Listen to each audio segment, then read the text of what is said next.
Bonjour et bienvenue dans EG, je suis Céline Mouette, nous sommes à Main-d'œuvre, lieu mythique au cœur des puces de Saint-Ouen, à la technique aujourd'hui Jax, à la production Don Simone Del Pucci et nous accueillons Yvan Loiseau. Bonjour Yvan. Bonjour Céline Mouette. Alors, est-ce que tu peux te présenter ? Oui, je peux. Présente-toi s'il te plaît. Merci.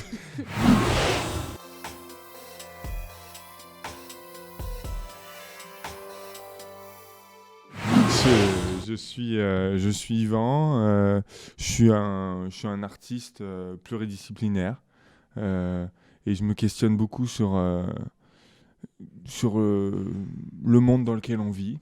Et j'essaye de trouver des réponses en créant je sais pas, des réponses c'est peut-être un peu trop fort, mais en tout cas de me poser des questions et que ces questions deviennent des œuvres.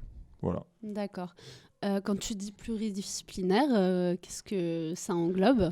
Ça englobe à la base le théâtre et la photographie, le texte un peu en même temps que tout ça, et puis après derrière la performance, les installations, pas mal de trucs différents, la vidéo aussi, bref. Après je pars en freestyle et je me dis que tout est possible. Trop et du bien. coup je slam, voilà, je m'amuse. Vraiment très Ça. pluridisciplinaire. Comment en es-tu arrivé à faire du théâtre ? Eh ben, je me suis rendu compte que c'était un moyen d'expression assez génial pour parler de ce qu'on ressent. Et que le théâtre, c'est un endroit où tu parles et les gens, ils t'écoutent. Ils viennent pour écouter, quoi. Et plus personne... c'est un des rares endroits maintenant où tu peux encore faire ça. Donc, je me suis dit que c'était un bon endroit. Et j'ai découvert ça en Argentine, en voyant du coup des artistes faire du théâtre et parler de la société argentine. Et je me suis dit, putain, mais c'est fou, j'ai envie de faire exactement pareil en France, quoi. Et voilà. D'accord. Est-ce que tu as beaucoup voyagé, du coup ? Ben ouais, j'ai pas mal voyagé, j'ai pas mal fait de stop. Je fais beaucoup de voyages en stop, en rencontrant les habitants un peu au hasard, en leur proposant de faire la cuisine chez eux, en dormant chez eux. Attention au stop quand même, parce que moi je regarde beaucoup de true crime, donc faites attention au stop. Faites pas attention au stop, j'ai trop fait de stop. J'ai même fait des projets de performance en stop. Ah ouais ? Et il y en avait un qui était une dédicace un peu à toi, Céline, parce que il s'appelait J'irai où tu iras. Oh. Et c'était avec mon frère, et on avait écrit J'irai où tu iras sur une pancarte, et l'idée c'était de suivre, d'aller avec le flow, quoi. Wow. Et franchement, ça a duré 2 semaines, et c'était incroyable. Waouh, c'est un sacré projet. Alors moi, je te connaissais principalement pour la plus grande table du monde, qui a été un record mondial l'année dernière, que tu as fait au sein de Main-d'œuvre, du coup, puisque tu es résident. Depuis combien de temps tu es résident ici ? Oh là, depuis 2017, mais il ne faut pas le dire parce que les conventions, normalement, ne sont pas censées être renouvelées pendant aussi longtemps, donc c'est un grand secret que je vous livre ici. Non, ouais, ça fait maintenant, je fais un peu partie des murs, mais j'aime bien, je me sens bien dans ces murs, donc je suis content qu'on m'y accepte encore.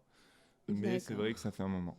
D'accord. Et la plus grande table du monde, du coup, ça a commencé quand ? Ça a commencé en 2020, pendant le Covid. Et ça a commencé ici, parce que je me suis dit, voilà, c'était le confinement, tout le monde était enfermé, et je me suis dit, ce serait bien de faire une œuvre qui soit une invitation pour toutes et tous. Un truc de fou où, genre, tout le monde pourrait se retrouver et partager un truc qu'on fait, quelque chose de très simple et en même temps un acte culturel qui est celui de se raconter par un plat, quoi. Trop et bien. vu que la Seine-Saint-Denis c'est un petit peu multiculturel et que ça n'est pas un problème, c'est bien plutôt une solution, je dirais. Voilà, le petit blanc qui parle, tu vois. Et donc je me suis dit, on va faire une table et on va relier deux villes que j'habite ou que j'ai habité, Saint-Ouen et Saint-Denis. Et voilà, comment c'est né, quoi. D'accord. Du coup, toi, tu habites à Saint-Ouen et... J'habitais à Saint-Ouen, j'habitais à Saint-Denis et maintenant j'habite à Saint-Denis. Et maintenant, tu habites à Saint-Denis, tu n'habites plus à Saint-Ouen. Ouais. D'accord, très bien. Comment est-ce que tu as connu Main-d'œuvre ? Je l'ai connue parce que c'était vraiment il y a longtemps. C'est une super copine qui avait son ex qui travaillait ici et il cherchait des jeunes artistes du 93. Donc, fallait habiter ici, avoir moins de 26 ans et être inscrit à Pôle emploi. Et donc, moi, j'avais plus de 26 ans, j'étais pas inscrit à Pôle emploi et le seul truc que je faisais, c'était que j'habitais ici. Et j'ai fait de la falsification. Et c'est passé. Donc Yvan ment. Voilà. Non, c'est pas des grands mensonges. C'est juste pour les papiers, quoi. Tu penses que c'est bien de le faire. Je pense. Et c'est bien de le reconnaître aussi.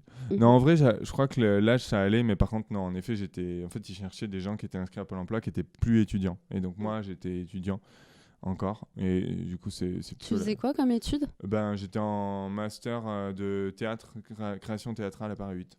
D'accord. Est-ce que ça t'est venu naturellement de faire du théâtre? Est-ce que c'était ancré en toi ou est-ce que tu as fait d'autres choses avant? Tu t'es un peu cherché?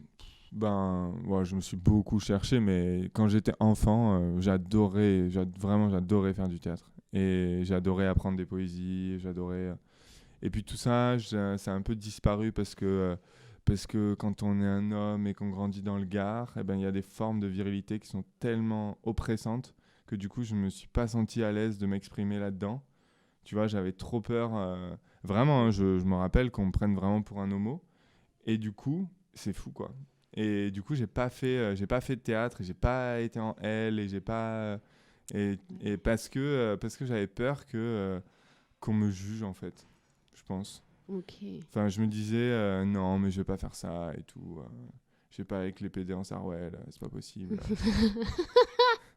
C'est fou, Et hein. pourtant, on les adore. Des gros Ouais, bisous. et pourtant c'est nos amis. Mhm. Et c'est voilà. Et du coup, c'est pour ça que ça a pris du temps. Avant, j'ai fait vraiment de la merde. Je me suis cherché pendant longtemps.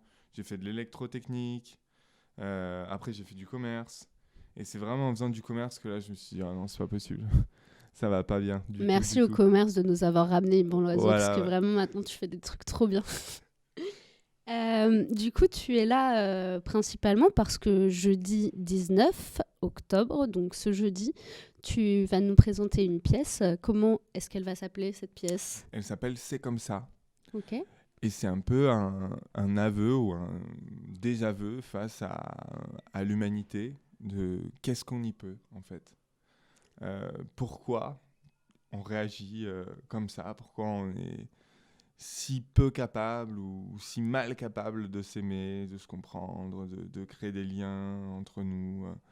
Pourquoi il y a une telle violence entre les classes, pourquoi il y a une telle violence entre les cultures, entre les pays, et d'où est-ce que ça vient et comment tu peux trouver une solution qui soit absolument pas réelle, mais dans la fiction, en cherchant dans le texte, qu'est-ce que tu peux inventer, quelle raison tu peux donner à tout ça, parce que ça n'a pas de sens en fait, qu'il y ait autant de guerre, autant de violence, autant de haine à tous les niveaux, j'ai l'impression. Mhm. Et du coup, j'ai voulu créer un spectacle hyper intime sur ce que moi je ressens et sur des solutions que j'imagine, mais qui sont complètement fantasmagoriques, qui sont pas réelles en fait. Et donc voilà, ça s'appelle C'est comme ça. C'est toi qui fais la mise en scène? Alors c'est moi qui ai écrit, je travaille avec Arthur Lang, qui est un super méga copain qui fait, je sais pas, de la mise en scène, de la direction d'acteur, on sait pas vraiment encore. Et j'ai travaillé aussi avec un copain dans le Sud qui s'appelle Marc Cassard, parce que ce spectacle, je l'ai créé parce que des amis m'ont invité à un mini-festival qui s'appelle La Vol-Navade à Grenoble, et j'ai joué du coup ce premier spectacle là-bas, et là du coup je le rejoue. Et c'était quand que tu l'as joué pour la Et ben première fois? c'était début septembre. D'accord, Ouais. donc c'est assez récent. C'est C'est très frais, c'est une actu vraiment fraîche comme de la feta. Voilà. Ok, et du coup, tu l'as écrit en combien de temps? Qu'est-ce que ça a été ton processus créatif par rapport à cette pièce? Ça a été très rapide. Enfin, ça a été très rapide et très long. Parce qu'en fait, j'ai du coup un carnet, enfin des carnets, et j'écris ce que je pense un peu tous les jours. dedans. Et donc voilà, ça c'est vraiment le truc que personne ne fait. Et donc, c'est original ça, Yvan. Quel processus créatif, ouais, vraiment genre qui sort de l'habitude. Et du coup non, et en fait j'ai des copains qui m'ont demandé ouais est-ce que tu viendrais jouer et tout, et j'ai dit ben grave avec plaisir. Et ils m'ont dit bah t'as ton spectacle Le Frigo des Gringos, c'est mon précédent solo qui parle de l'accaparation des richesses. Et je me suis dit non mais ça fait 5 ans que je joue, j'ai pas envie de jouer ça, je vais écrire autre chose, je vais faire un spectacle, je vais faire un nouveau spectacle. C'est l'occasion. Voilà. Allez, let's go, je fais un nouveau truc en très peu de temps du coup. Et ils n'étaient pas rassurés que ce soit aussi frais, aussi nouveau, que je l'ai presque pour ainsi dire jamais joué. Je l'avais Ils joué. aiment pas la feta? Si, tout le monde aime la feta. C'est pas de la faute de la feta d'ailleurs, je pense. On l'embrasse d'ailleurs. Voilà. Et donc ouais, ça a été hyper rapide, donc c'était très frais. Je pense que c'est encore très frais. Je pense que c'est encore un spectacle qui est en chantier. C'est pas un spectacle... Le processus créatif n'est pas terminé en fait. Voilà, ouais. C'est genre, il y a eu, tu vois, comme dans le vin, il y a eu les fermentations qui ont été faites. Maintenant, il va falloir mettre en bouteille quand même, parce que sinon, c'est toujours pas exactement un spectacle ou une bouteille. D'accord. Et est-ce que tu es seul dans ce spectacle ou est-ce qu'il y a d'autres personnes? Ouais, je suis seul. Après, il y a d'autres personnes, il y a plein d'autres personnes qui sont évoquées, mais physiquement, au plateau, je suis seul. D'accord. Le spectacle, il consiste c'est un spectacle qui a pour but de changer le monde en 1 heure. Ok. Voilà, c'est le topo. Et voilà. Et donc, on passe par plein de choses pour essayer de changer le monde. Et à la fin, on y arrive. D'accord. Est-ce qu'il y a des interactions avec le public? Bah ouais, du coup, ouais. Pas mal, ouais. Enfin, il y a des interactions, ouais. Du coup, il y a un petit peu d'impro à l'intérieur du spectacle? Ouais, un petit peu. Pas beaucoup, mais un petit peu. D'accord. Tu vas le jouer où dans Main d'œuvre? Au gymnase. D'accord, gymnase qui est une salle de 300 mètres carrés. Ouais, une grande salle qui était un gymnase. D'accord, trop bien. On a hâte de voir. Je pense qu'on a fait pas mal le tour. Je te remercie beaucoup, Yvan Loiseau. Merci à toi. Et on a hâte de te voir jeudi 19 au gymnase à Main d'œuvre. Jeudi 19 octobre. Le jeudi 19 octobre à Main d'œuvre. À 21h. À 21h au 1 rue Charles Garnier, 93 400. Saint-Ouen. Allez, merci beaucoup, Yvan. Merci à toi. Ciao, ciao. Ciao, ciao.